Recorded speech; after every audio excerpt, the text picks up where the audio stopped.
let's take a deeper dive into our Indian history.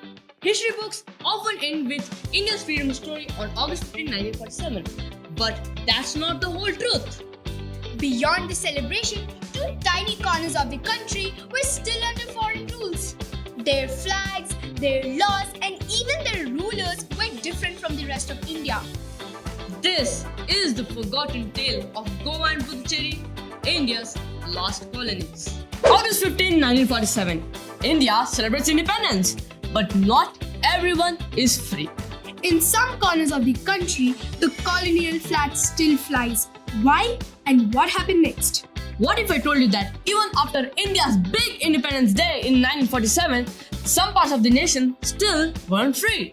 Wait, so you're talking about Goa and Puducherry? Bingo! Goa was ruled by the Portuguese and Puducherry by the French. They refused to leave even after 1947. Wow, that's something you don't find in most of the textbooks. So let's start with Goa. The Portuguese had been there since 1510. That's more than 400 years. They called Goa the province of the East.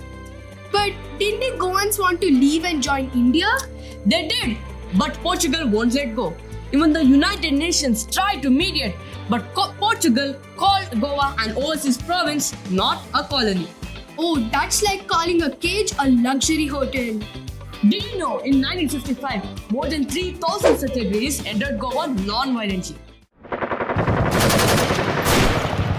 Over 20 of them were shot dead. Still, no headlines, no global outrage.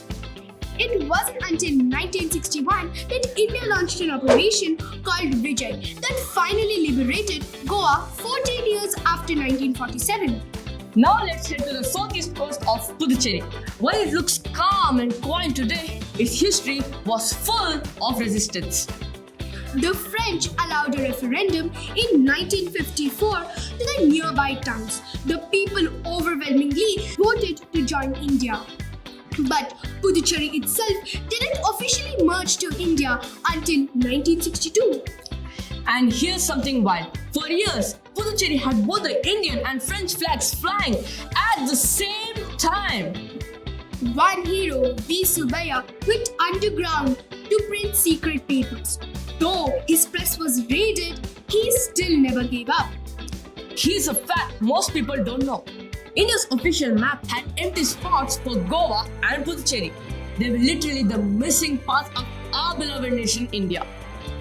And even today, Puducherry is divided into 4 bands and spreads across 3 states, which are Tamil Nadu, Andhra Pradesh and Kerala.